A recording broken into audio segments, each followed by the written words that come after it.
Hello dear students, कैसे हैं आप सब। उम्मीद है आप सभी अच्छे होंगे और पढ़ाई कर रहे होंगे। स्वागत है आप सभी का आपके अपने YouTube channel study and learning with Tara Dhakad में। तो हम शुरू करते हैं हमारी पढ़ाई। आज हम पढ़ेंगे साइटोप्लाज्म, कोशिका द्रव्य।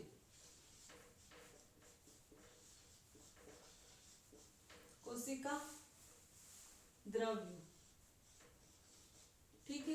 इसको इंग्लिश में कहा जाता है साइटोप्लाज्म।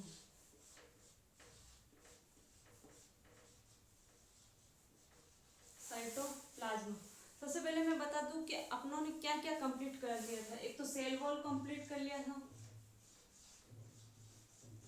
सेल वॉल कंप्लीट कर लिया था, सेल मेम्ब्रेन कंप्लीट कर लिया था,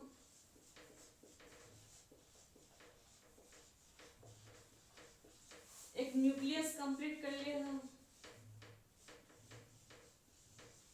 ये सारे टॉपिक कंप्लीट हो चुके हैं अपने। अब हम पढ़ रहे हैं कोशिका द्रव्य या साइटोप्लाज्म, ठीक है। कोशिका द्रव्य और साइटोप्लाज्म। सबसे पहले मैं बता दूं कोशिका द्रव्य होता क्या है। आपने न्यूक्लियस पढ़ा था। ये कोई सी मान लो कोई सेल है, प्लांट सेल, एनिमल सेल, कुछ भी मान लो, ठीक है। ये कोई सेल है, इसके अंदर सेल के बीचों बीच में क्या होता है, केंद्रक। ये केंद्रक अपनों ने कंप्लीट कर लिया है, ये केंद्रक है, ठीक है। अब केंद्रक के अंदर जो अपन पढ़ा था, केंद्रक के अंदर जो द्रव्य भरा रहता है उसको क्या कहते हैं, केंद्रक द्रव्य। केंद्रक द्रव्य या न्यूक्लियोप्लाज्म। केंद्रक द्रव्य या न्यूक्लियोप्लाज्म कहा जाता है। उसी प्रकार जो कोशिका के अंदर जो द्रव्य भरा रहता है,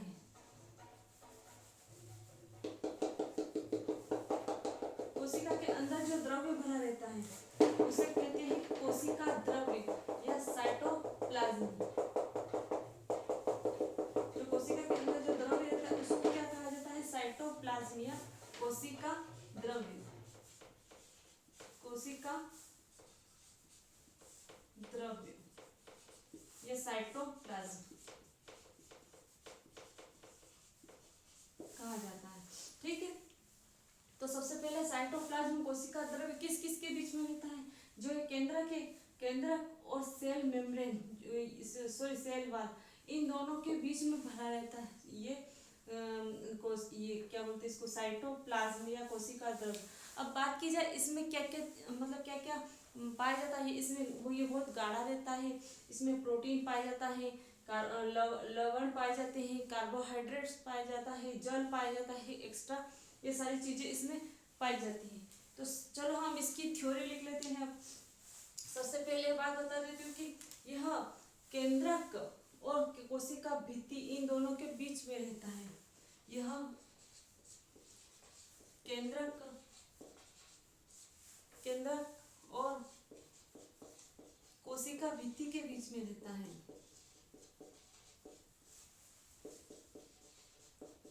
भित्ति के बीच में रहता है, के बीच में पाया जाता है।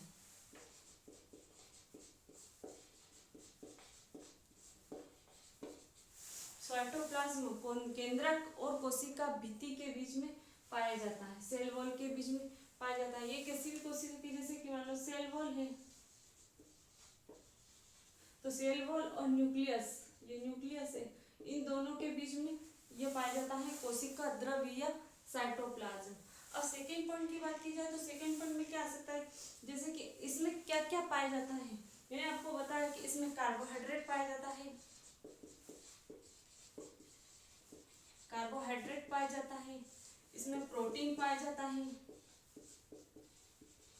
इसमें प्रोटीन पाया जाता है, इसमें वाटर पाया जाता है,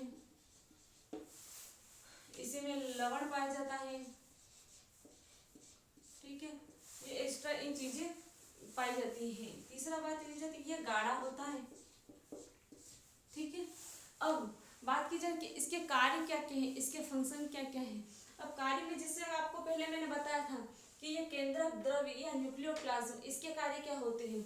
न्यूक्लियोप्लाज्म में क्या होता है कि एक न्यूक्लियस को यह संरचना और आकार प्रदान करता है, उसी प्रकार ये सेल का साइटोप्लाज्म ये संरचना और आकार प्रदान करता है।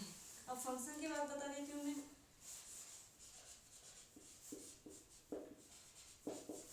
फंक्शन में कोशिका को, यह कोशिका को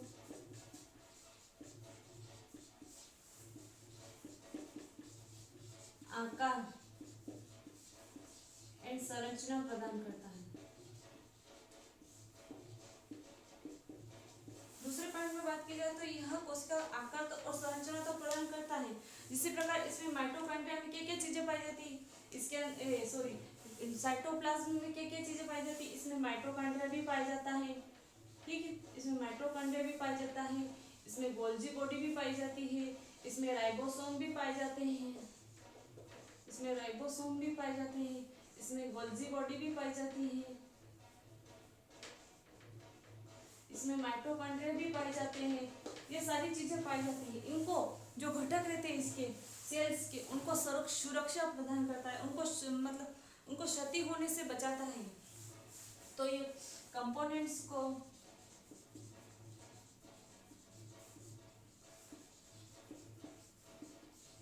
क्षति होने से बचाता है।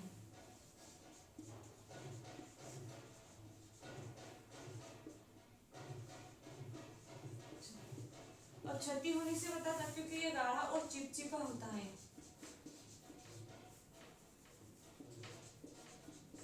तो मतलब ये मतलब ज्यादा जैसे कि ये पाया जाता है तो ज्यादा ये माइटोकॉन्ड्रिया, गोल्जी बॉडी और राइबोसोम ये ज्यादा हिलते डुलते नहीं, इसकी वजह से ये क्षति नहीं होती है।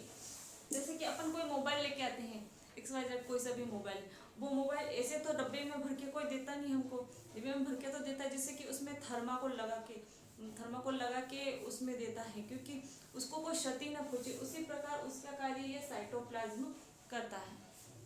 ठीक है, उम्मीद करती हूँ ये साइटोप्लाज्म आपको अच्छे से समझ में आया होगा। अब हम पढ़ेंगे माइटोकॉन्ड्रिया। अब माइटोकॉन्ड्रिया, क्योंकि साइटोप्लाज्म में ही माइटोकॉन्ड्रिया पाया जाता है। तो अब हम माइटोकॉन्ड्रिया को पढ़ेंगे।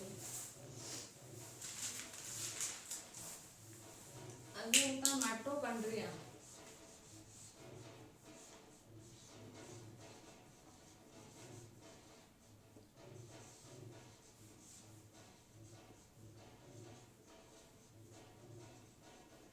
माइटोकॉन्ड्रिया, ठीक है, सबसे पहले मैं बता दूं माइटोकॉन्ड्रिया को माइटोकॉन्ड्रिया नाम कौन से साइंटिस्ट ने दिया, क्योंकि इसमें साइंटिस्ट बहुत सारे 2-3-4 साइंटिस्ट तो ऐसे हैं कि उनके नाम को आपको याद करना ही पड़ेंगे, उनको समझाने जैसे कुछ है ही, कुछ चीज भी नहीं है।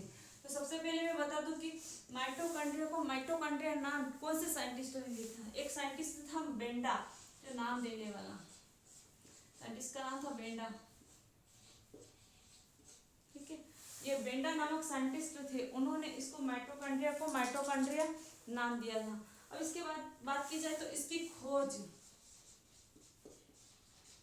माइटोकॉन्ड्रिया की खोज किसने की? माइटोकॉन्ड्रिया की खोज के बारे में बात की जाए तो अल्टमान भी आता है, फ्लेमिंग भी आता है, तो हम दोनों लिख लेते हैं। अल्टमान जो ऑप्शन में वो लगा सकते हो, अल्टमान एंड फ्लेमिंग।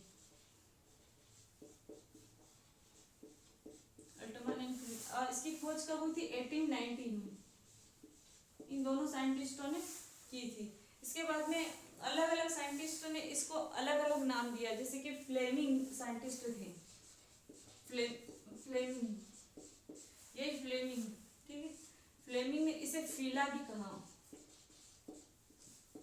फीला नाम दिया कि इसको माइटोकॉन्ड्रिया नहीं बोलेंगे हम तो फीला बोलेंगे। इसके बाद में एक और साइंटिस्ट ये अल्टमान, जब इन्होंने खोज की थी तब इसने इसको बोला था बायोप्लास्ट।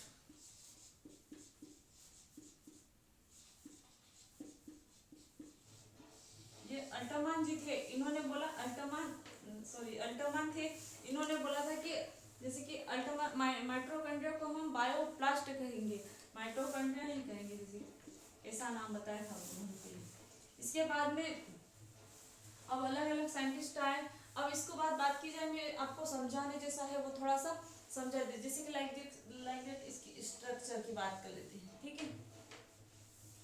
ये इसकी संरचना कैसी होती है वो आपके दिमाग में फिट हो जाएगी ना, तो फिर आपको बिल्कुल भी रटने की जरूरत नहीं पड़ेगी। स्ट्रक्चर तो मैं ऐसा ही बनाऊंगी, मतलब इतना अच्छा तो नहीं बना सकती मैं, ठीक है। ये स्ट्रक्चर, ये इसकी आउटर लेयर है माइटोकॉन्ड्रिया की, इसको बोला जाता है आउटर लेयर। इसके बाद में इसके अंदर एक और लेयर पाई जाती है माइटोकॉन्ड्रिया के अंदर, जिसे कहा जाता है इनर लेयर। इनर लेयर,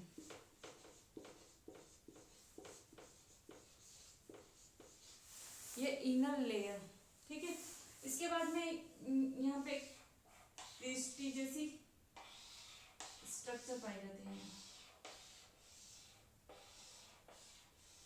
इस टाइप से संरचना होती है माइटोकॉन्ड्रिया की। दिमाग में, मतलब दिमाग में फिट कर लेना आप सब। इस टाइप से, मतलब रटने की तो कुछ बात ही नहीं है, सब समझने जैसा ही है, ठीक है। ये स्ट्रक्चर, इस टाइप की स्ट्रक्चर होती है माइटोकॉन्ड्रिया की। तो ये जो ये है क्रिस्टी उंगली नुमा जो संरचना दिख रही है, इसको कहा जाता है क्रिस्टी। दिखा इसको कहा जाता है क्रिस्टी। क्रिस्टी, ठीक है। ये क्रिस्टी प्रोटीन और लिपिड की बनी होती है। क्रिस्टी काय की बनी होती है? प्रोटीन और लिपिड की।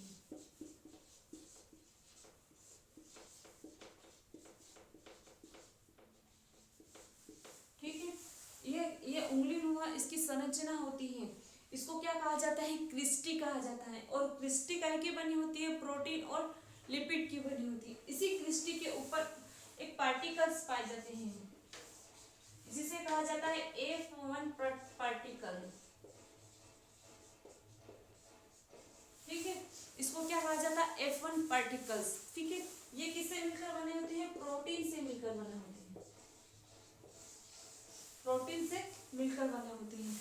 अब बात आती है इसका खुद का जो माइटोकॉन्ड्रिया होता है, उसका खुद का डीएनए होता है इसके पास, इसका खुद का डीएनए होता है, ठीक है। और इसका खुद का, इसके पास आरएनए होता है, इसका खुद का राइबोसोम्स होता है, राइबोसोम होता है। ये सारी चीजें होने के कारण, डीएनए होने इसका खुद का होता है, आरएनए इसका स्पेशल होता है, राइबोसोम इसका खुद का होता है। इन सब चीजें होने के कारण इसको कोशिका का अर्ध स्वायत्त कोशिकांग कहा जाता है। क्या कहा जाता है इसको? कोशिका का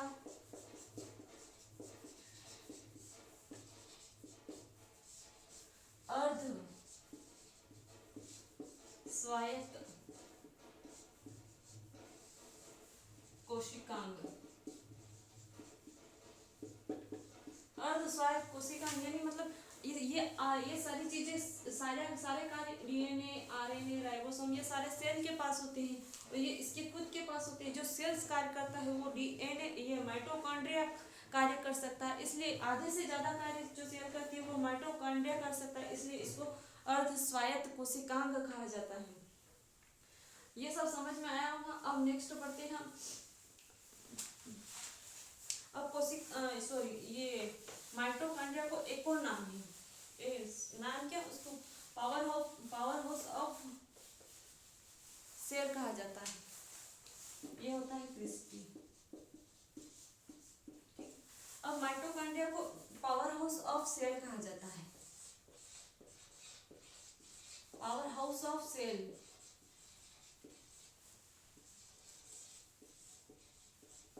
पावर हाउस ऑफ सेल कि कौन से साइंटिस्ट थे जिन्होंने पावर हाउस ऑफ सेल कहा था? एक साइंटिस्ट आए थे सिकेविड्स,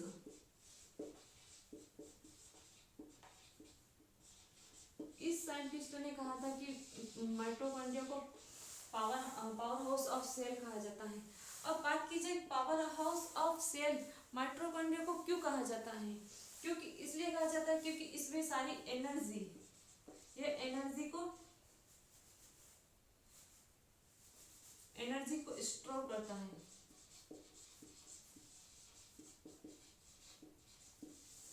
अब एनर्जी को स्टोर क्यों करता है? जब एनर्जी होगी तो स्टोर करेगा ना। तो इसी में होती है सेल्यूलर रेस्पिरेशन। सेल्यूलर रेस्पिरेशन की क्रिया होती है।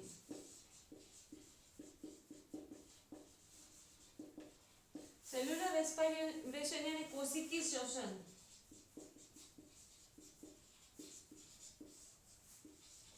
अब ये कोशिकीय श्वसन क्या होता है? जब ऑक्सीजन की उपस्थिति में ग्लूकोज टूटकर कार्बन डाइऑक्साइड, जल और एटीपी यानी एनर्जी बनाता है, इसे ही कहा जाता है सेल्यूलर रेस्पिरेशन।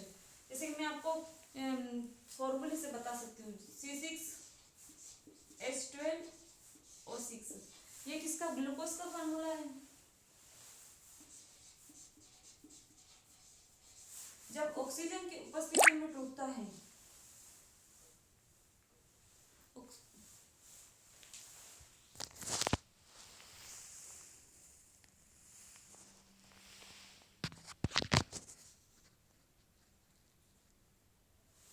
जब ऑक्सीजन की उपस्थिति में